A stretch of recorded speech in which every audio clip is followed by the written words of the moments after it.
भगवान से एक व्यक्ति बोला कि भगवान मुझे मन्नत दो। मन्नत मांगने लगा तो भगवान तो प्रकट हुए नहीं, देवता प्रकट हो गए। बोल तुझे क्या मन्नत मांगनी है? तो व्यक्ति बोलता महाराज जी जब से शादी हुई परेशान हूं, मेरे को फिर से कुंवारा बना दो। वो बोला कि जब से शादी हुई तब से परेशान हूं, फिर से कुंवारा बना दो। तो उस देवता ने कहा कि तेरे को मन्नत मांगने को बोला, जन्नत नहीं। तो उसी प्रकार से बंधुओं, हमको ये भी सुख शांति से जीना है तो जितना अटैचमेंट, जितना परिग्रहपन कम रखेंगे उतनी ही शांति से। क्यों मूर्ति में फर्क आया बताओ? क्या कारण था मूर्ति में फर्क? समझ में आ रही नहीं आ रही है? प्रवचन तो सुन रहे हो नहीं, या ध्यान कहीं और है? चेहरे पर चेहरे हैं बहुत ही गहरे, सुन तो रहे नहीं? हमेशा फ्रंट पर क्या रहनी चाहिए? बहुत से आदमी तो रोते रोते मुंह लेके आते हैं भगवान गुरु।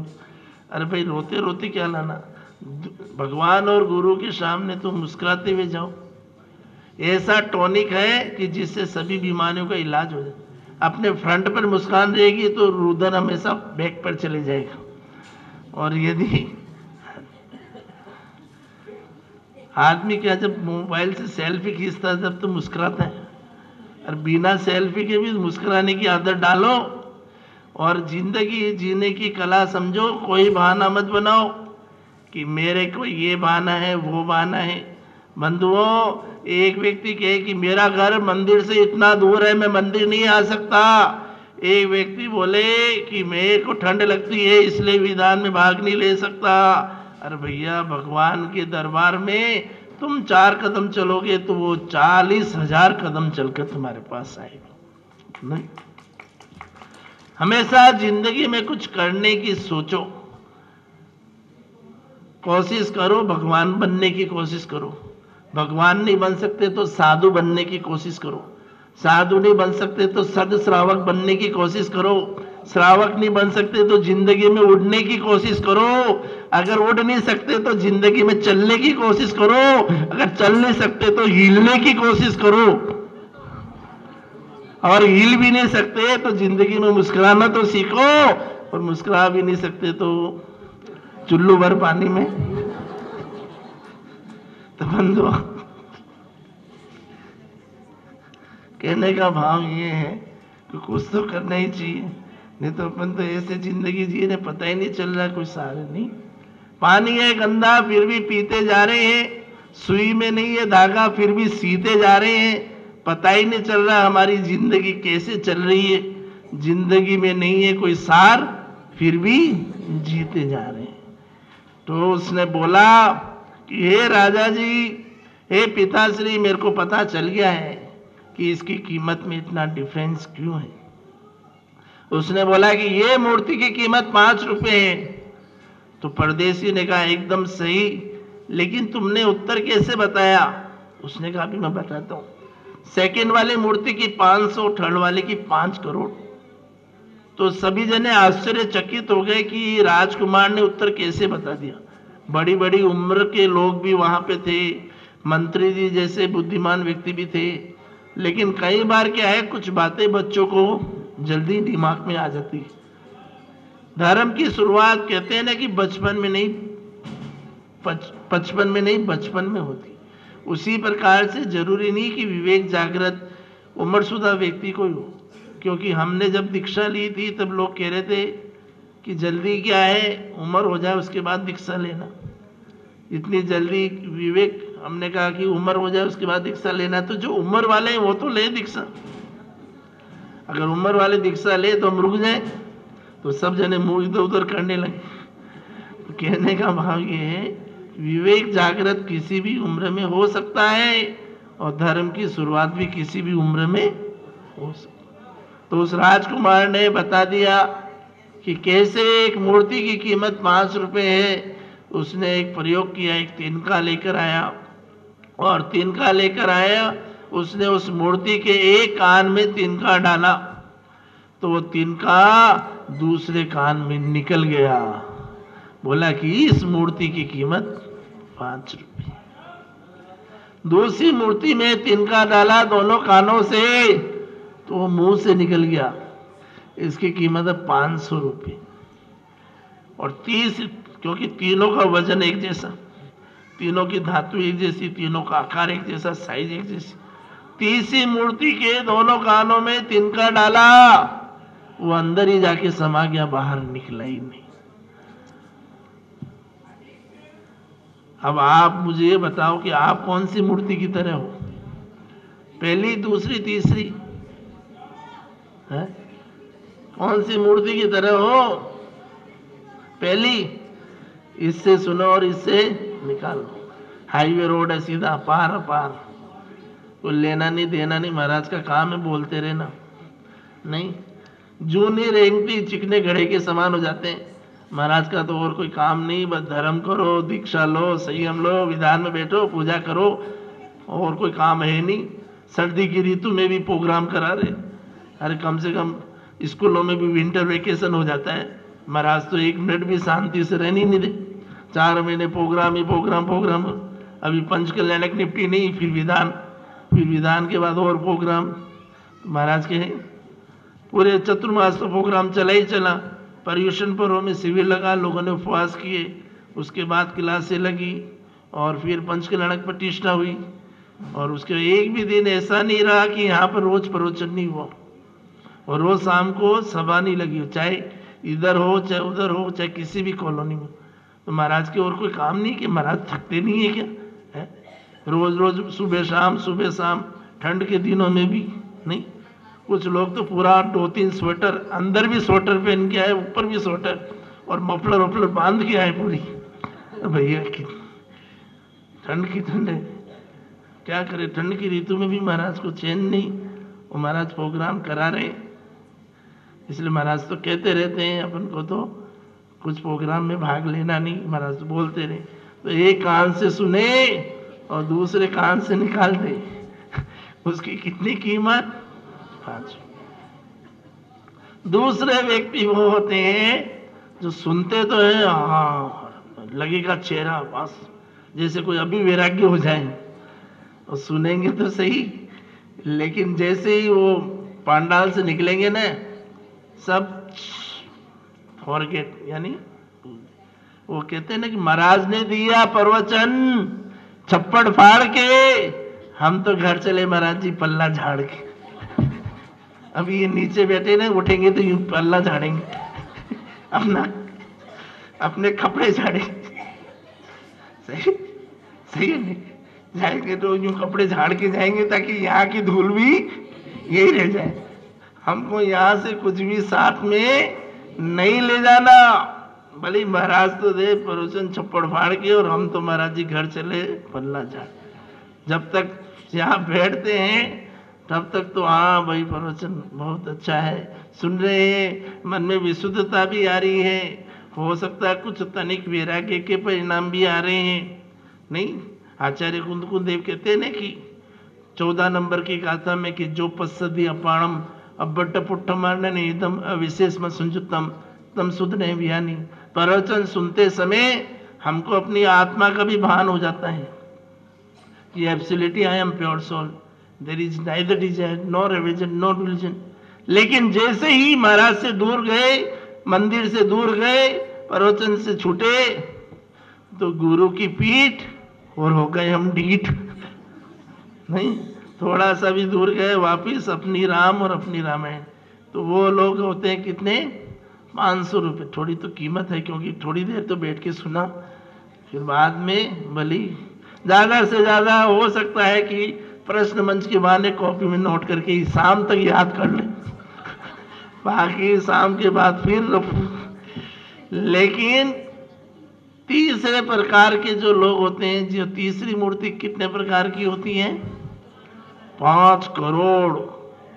5 करोड़ क्या, वो तो उससे भी ज्यादा अनमोल। वो उसमें प्रयोग किया राजकुमार ने, तिनके डाले, तो कहाँ गए तिनके? मूर्ति के अंदर। तो गुरु की वाणी, समोसण से निकली तीर्थंकर की वाणी हमारे आत्मा के अंदर प्रवेश कर जाए, हमारे भीतर प्रवेश कर जाए, आत्मसात हो जाए, तो समझ लेना कि हम उस 5 करोड़ से भी अनमोल, ऐसे श्रावक करोड़ की तो कोई बात ही नहीं, अनमोल रत्न की तरह है जो हमने इस मनुष्य पर्याय में लेकर सार्थक।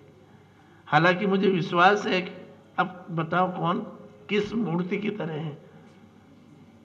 फर्स्ट, सेकंड, थर्ड, थोड़ा बहुत तो फर्क, अपनी कीमत आप खुद आंक लेना।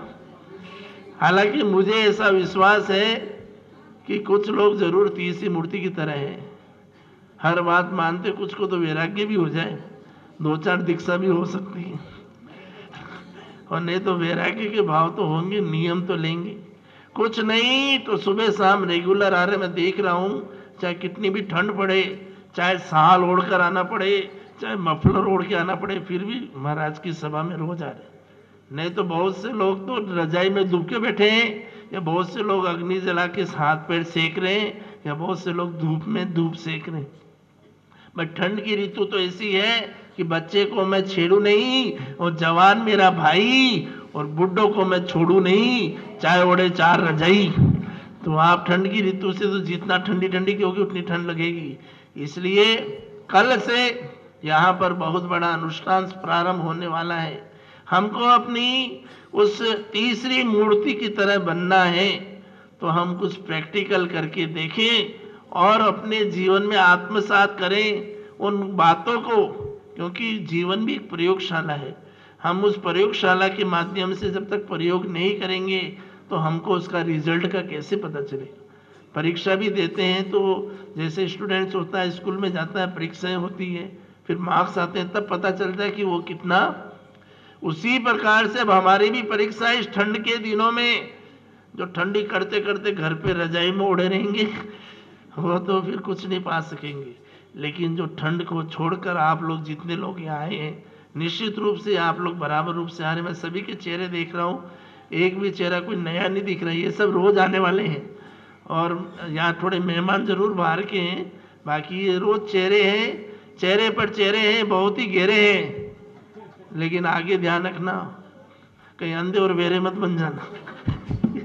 चेहरे पर चेहरे हैं और बहुत ही गहरे हैं। तो मुझे पूरा विश्वास है कि आने वाले दिनों में भी, जब पूरे 5 महीनों से आपने धर्म की गंगा में डुबकी लगाई है, तो आने वाले दिनों में भी आप इस धर्म की गंगा में, भक्ति की गंगा में ऐसी डुबकी लगाएंगे, ऐसा माहौल क्रिएट हो जाएगा, लगेगा कि पूरी पृथ्वी का आनंद सिमट कर इस पांडाल में आ गया हो, साक्षात स्वर्ग जैसा अनुभव हो रहा हो।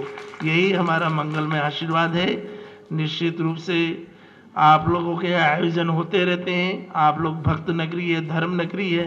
आसपास गांव के लोग भी सीफल चढ़ाने आ गए। महाराज जी क्या बात है, कोई फेविकॉल का, वो कहते हैं ना फेविकॉल, एक सीमेंट का और ऐसा था, क्या होता है, फेविकॉल लगा रखा है कि महाराज के, जो महाराज जी इस गांव को छोड़ ही नहीं रहे। तो भैया यहाँ पर भक्ति रूपी फेविकॉल लगा है, प्रोग्राम पे प्रोग्राम कर रहे हैं। इसलिए मुझे पता है कि रोज आसपास गांव वाले पूछते हैं, महाराज जी हम कितनी बार आगे सीफल चढ़ाने, कब आओगे कब आओगे। अन्य गांव में भी प्रोग्राम हैं और अन्य गांव वाले भी इंतजार कर रहे हैं कि हमारे यहाँ भी धर्म की गंगा है।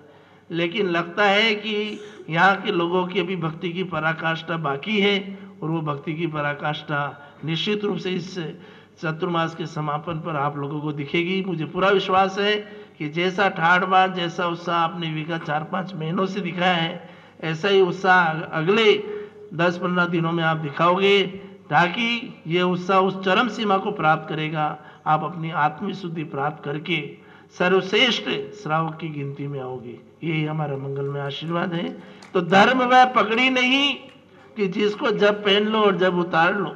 धर्म वह पगड़ी नहीं कि जिसको जब पहन लो जब उतार लो।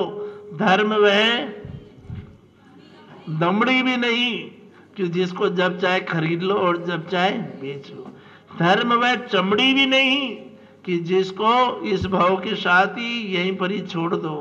धर्म वह सिगड़ी भी नहीं कि जिसको जब चाहे जला लो और जब चाहे बुझा दो। धर्म तो अपनी आत्मा का अंतरंग भाव से किया गया ऐसा उपक्रम है जो हमारी आत्मा के साथ इस भाव में भी है और हमेशा हमेशा रहेगा। जब तक हम मोक्ष प्राप्त नहीं करेंगे, मोक्ष प्राप्त करने के उपरांत भी हमारी आत्मा के साथ धर्म बना रहेगा।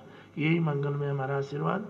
समस्त उपस्थित सवाई माधोपुर नगर परिषद के लोग एवं आसपास दूर दूर से यहाँ से लोग आए हैं, एमपी से, यूपी से, और हमारे आसपास गांव के लोग भी यहाँ पर आए हैं, सिवाड़ आदि, और उन सभी मेहमानों को सबको हमारा ये मंगल में आशीर्वाद है कि आप इसी तरह से धर्म के गण मिल गए। बोलिए चमत्कार आदिनाथ भगवान ने की। जाना नहीं निज आत्मा, ज्ञानी हुए तो क्या हुए, और ध्याया नहीं शुद्ध आत्मा, ध्यानी हुए तो क्या हुए। इस जगत में सबसे हितकारी यदि कोई द्रव्य है तो वह है अपनी आत्मा। आत्मा से सर्वश्रेष्ठ इस संसार में कोई द्रव्य नहीं है। हे भव्य जीवों, आत्मा का चिंतन करो, आत्मा का मनन करो और आत्मा के लिए ही पुरुषार्थ करो। फूल के बिना सुरभि नहीं होती और दीप के बिना ज्योति नहीं होती। चाहे कितना भी पुरुषार्थ कर लो बंधुओं, बिना आत्मचिंतन के कभी मुक्ति नहीं होती। इस संसार में, इस त्रिलोकात्मक संसार में यदि सर्वश्रेष्ठ द्रव्य माना जाता है तो वह है जीव। आगम में 6 प्रकार के द्रव्य बताए गए हैं: जीव, पुद्गल, धर्म, अधर्म, आकाश और काल। इसमें से जीव द्रव्य अचिंत्य शक्ति का धारक होता है। हमारे इस पौद्गलिक देह के भीतर टंकोटकीन ज्ञायक स्वभाव वाली आत्मा विद्यमान है, जिसका स्वभाव होता है शुद्ध परिणमन है। तदुपरांत अनादिकाल से ये आत्मा चतुर्विध संसार में परिभ्रमण कर रहा है। कारण ज्ञानावर्णीय, दर्शनावर्णीय, वेदनीय, मोहिनीय, आयु, नाम, गोत्र और अंतराय, इस 8 प्रकार के कर्मों का बंधन इस आत्मा के साथ जुड़ा हुआ है।